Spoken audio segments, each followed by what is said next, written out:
Do anything they say you want to kick off, or you just want the questions? Oh, first, it's great to be back, of course. Coach Prime's effect is beyond words when it comes to this institution where I've had so much success with my teammates, with some of you that may have been here and saw it at one time. He's really come in and kind of re-energized, I think, how we think about football here at CU. It's like there was a plug that was sitting on the floor next to the socket. And someone had to be brave enough to put it in the wall to get this thing lit up again. And while I know some are waiting to say, see, I told you so, or for there to be a mistake, that's a part of the game. I'm not concerned about that part. The part I love is this community is in the mix with loving the Buffs again. When you sell out a spring game, literally sell out a spring game. I got friends that went to school down in Atlanta where I live, asking me, can they get a ticket to come to the game? And they ain't never come nowhere past the Mississippi, okay? And to have that energy, because we all know, over the years, what was the most significant play we've seen in the month of September and the very beginning of the season? It's the Hail Mary pass, right? We have some conversations about the players prior to that, like the national championship team, but that was one play in particular that we can honestly say that we remember the most. Which we had a national championship team that went to national championship 2 years in a row. And they need to be acknowledged too as well. I think what Coach Prime is doing with all the players coming back, it's well overdue. Well overdue. And to now know that guys want to come back. They're asked to come back. They're needed to come back. Because if you think about that 87 year and 88 year, we went to the Liberty Bowl, then we go to 2 national championship games, and then it kind of makes a run to like 2000 or so as far as winning on a consistent basis. That's the energy we're fighting for right now. And I think Coach Prime has done a magnificent job of helping us in this community and people around the country understand that, as I was saying a second ago before I came on, it's like a big ant pile that's been mounting and mounting and mounting. And he came in and took his foot and steadied right in the middle of that thing. And we know what happens with ant pile, right? Stuff just goes crazy. Ants are going all over the place. You look at what we're doing with our paraphernalia, we're second in the country. Haven't taken a snap yet when it comes to our paraphernalia in this country. When it comes down to the transfer portal, we're number 1. When it comes down to the 23 class that's coming in, we're in the top 25. When it comes down to ticket sales, we sold out. We said that already. Hotels is up 50% rate. Why? We won 11 last year. So if anyone's asking, we need to see. If you're not watching the process and you're not paying attention, you're not here for the right reasons. You're here to see failure, which is based on our expectations, has been taking place for a long time around here. So while guys have been working their butts off and trying to do the best they can, it still wasn't good enough. Not on this level and standard in which I'm so familiar with based on what Coach Matt gave us when I came in. So this is where we are. This is a time where you guys have a lot to write about. Check out your communication skills when it comes to how deep you can go into your writing. When it comes to tagging what this is all about, the narratives that you create. I'm watching, I'm reading. But it's good times though.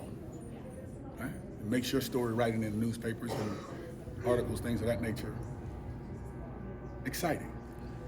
Because we're trying to figure out what's the problem. We haven't found one yet. That's why we just keep on going. That's where the process is.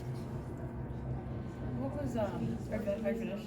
No, I feel pretty good. I feel pretty good about that. Go ahead, I'm sorry. Good introduction. Yes. What was your relationship like with Coach Prime prior to this? Did you have a relationship with him? I have a very, very good relationship, actually. First time meeting him was in the Super Bowl, because it was prime time versus Slash, because we could do so much. He's just so much to add. He added the offensive side just to try to show me up, right? It worked because they beat us in Super Bowl 30, Steelers versus the Cowboys. And then over time, we kind of stayed in, connection indirectly over time. And then we got to Baltimore together with the Ravens.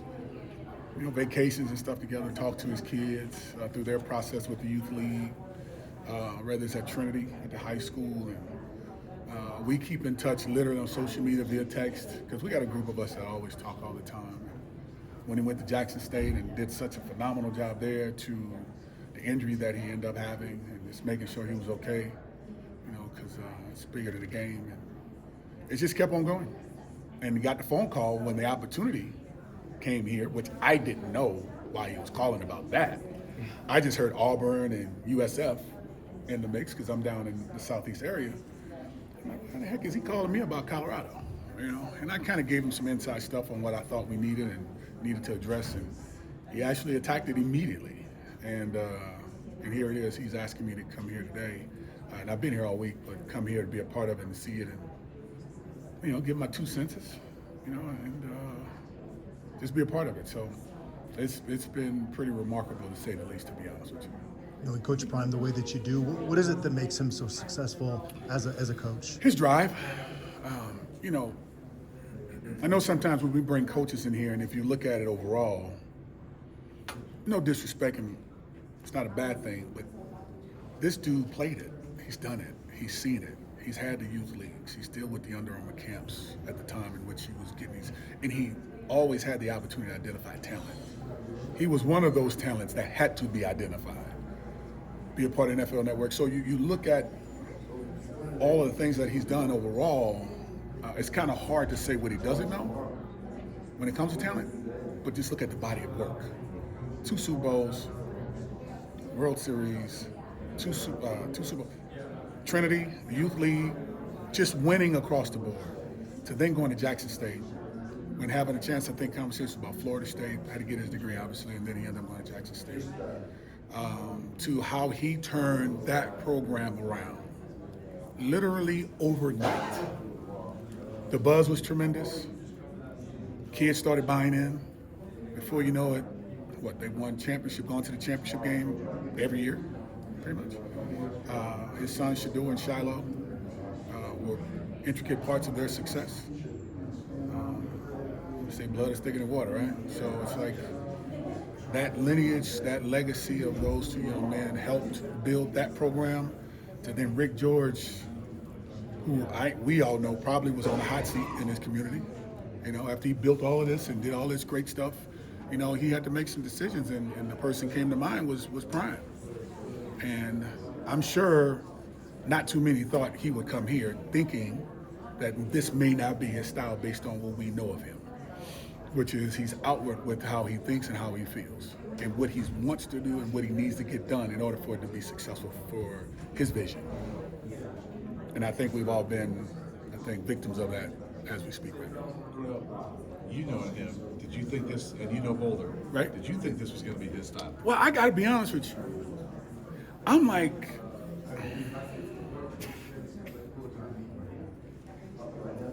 really? At first. I'm like, no, not at my school. I'm going from that space. I'm not thinking about Boulder. I'm thinking about the love affair that you guys know when see me back here or hear me back here, I have for this place. And I'm like, that dude going to my university? I said, let's do it. Let's make it work. So when he called me, when hearing the information, I was like, no way. So then all of a sudden, I text him and say, you liked it? And the way we talked to each other, I was like, whoa. And before you know it, before I could even really process it right, we ended up hearing that he accepted the opportunity, the job. And I was like, what do you think? Let's get ready to rumble, bro. What do you think of what he's doing with the roster so far? I mean, the good thing about that is they've been given the opportunity to work it, when it comes to the transfer portal. And it's not always just about the coaches, but it's also about the kids too. For those kids that jump in the portal and see something better for themselves, whether it's here or at any other institution, it benefits the kid from a comfort standpoint also. But then it gives the team a little leverage to maybe grab some kids that were maybe on the list to get, that finally became available, that may have gone to a USC or a Florida State or Minnesota. They see those guys and they got a second chance at maybe bringing them in. So it kind of works great both ways. It's just the ebb and flows of what you're able to do as far as the consistency is concerned with kids and getting them in and getting them out. You just hope you can find the right fit. You know, that's the key, right? It's the fit. Even though the conversation may be great with the stars and, you know, the size, the measurables, it's the fit. And if you have a vision and an identity towards what it is you want to have or need, it's not hard to find those kids nowadays. Think about it. If we didn't have a transfer portal and we were going off of just what the kids we had and it wasn't working, and say we're lacking in numbers on the D-line, but we have more numbers at receiver, which we necessarily don't need because our top 4 or 5 are really, really, really good, but we need 1 or 2 D linemen, but we got 8 receivers, we can get rid of 2 maybe, right? And fill those voids with D linemen. So now you're creating a balance a little bit to help you have depth. One area is not struggling.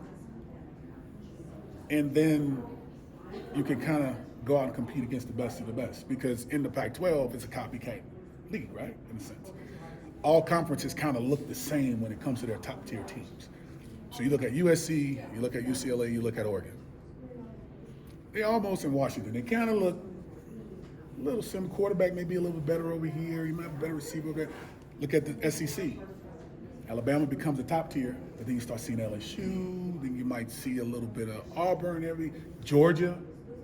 Now they look like the Alabamas, right? So it becomes a copycat league within those conferences, and if you can find through the portal those kids that you need based on what your roster says you need, you have nothing to lose and everything to gain. So I think it's a great thing.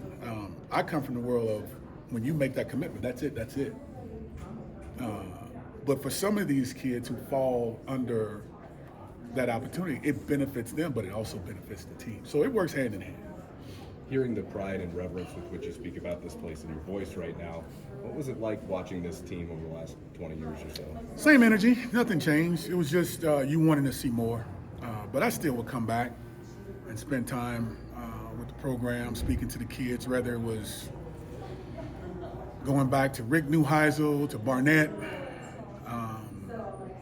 to Embry, to Hawkins, to McIntyre, Mel Tucker, Carl Durrell, and now Prime. Ain't them all in the right order too, didn't they? Pretty good, right? Maybe you know, paying attention a little bit. Met every last one of them and wanted the best for every last one of them. And wasn't shy about letting people know that that's still my institution, and you know, we're just going through a transitional state, and that's okay, right? But the tradition still lies.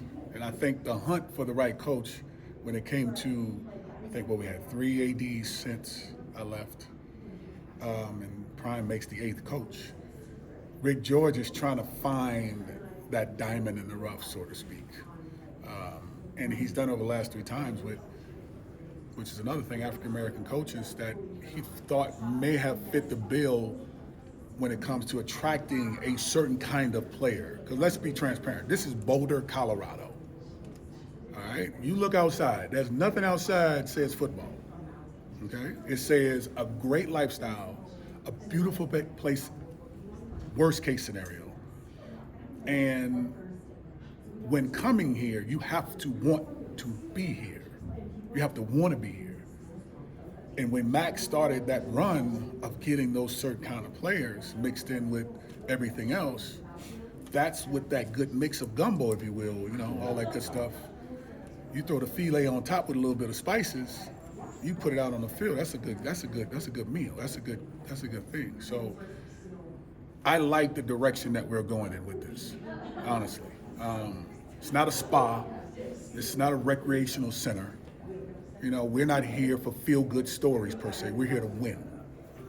And the stuff that we've seen over the years can resonate through you guys' story and also this program when that's not the bar.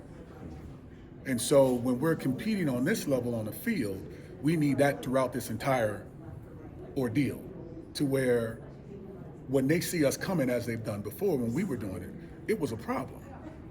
And if that's not the case, then, you know, we're at the mercy of foolishness, in my opinion. So, and with this guy that we have in Coach Prime, that's unacceptable. That's not going to happen. I can promise you that. What do you see out of Shador? He's nice. He's really nice. This was my first time having a chance to see him live today in practice. He's really, really nice. He throws the ball on time. He puts it in areas where the guys can catch it. And when I say that, even if the DB hasn't covered, he finds that window, back shoulder throw, whatever, high or low or up high, to put it in there. And it's how can I say?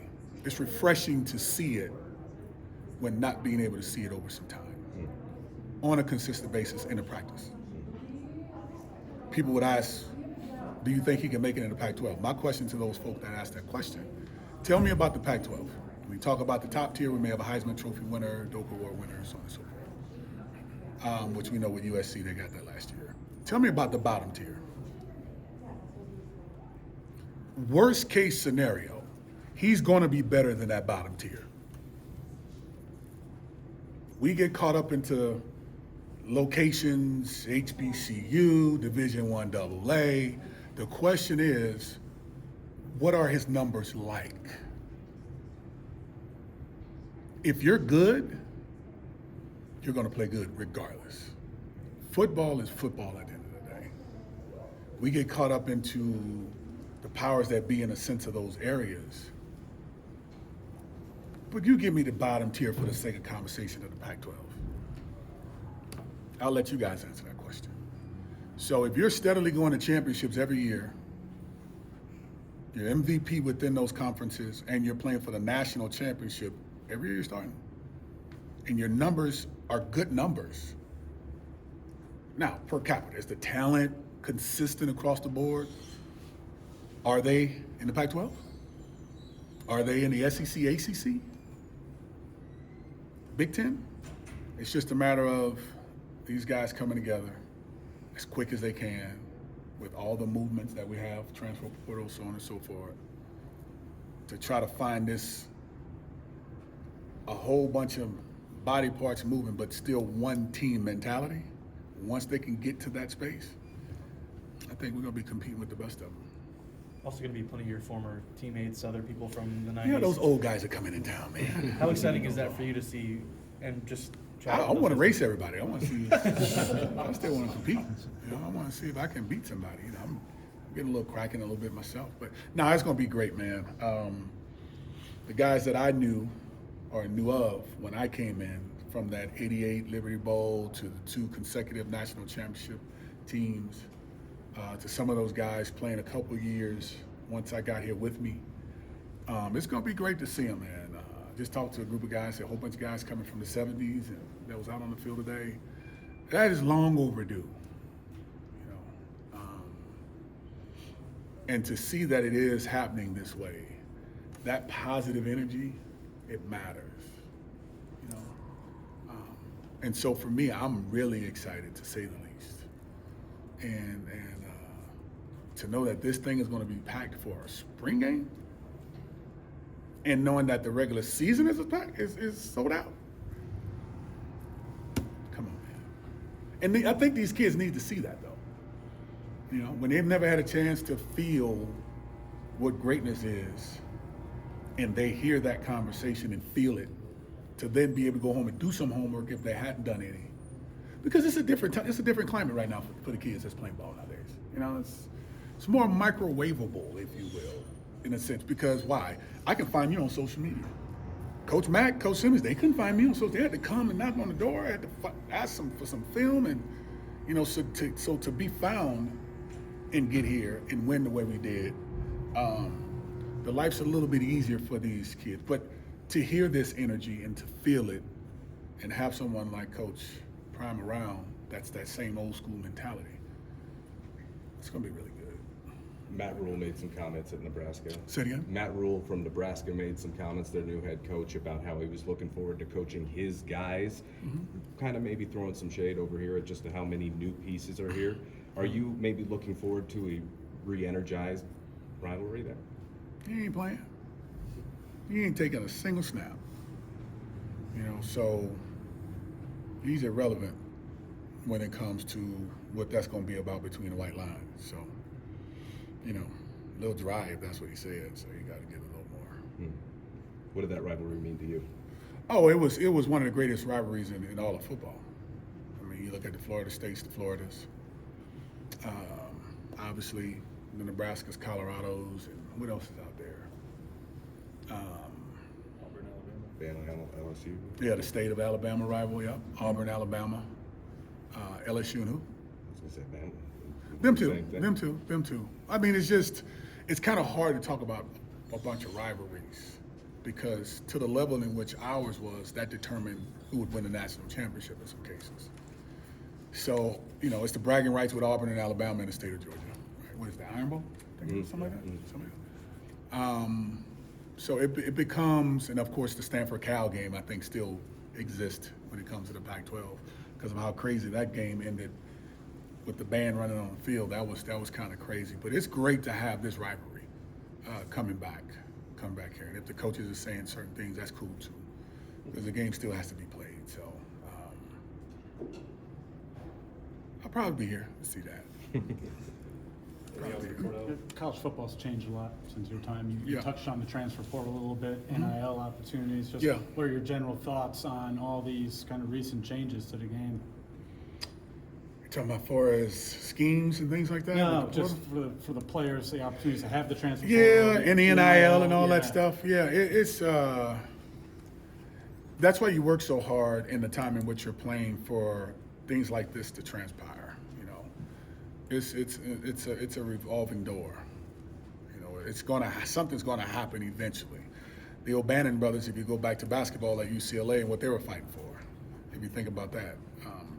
In my mind, that was the beginning stage as far as using their name and likenesses on the video games and so on and so forth, to where, they wanted to be compensated. To where now, instead of having an issue, it's great that I think guys can get paid now.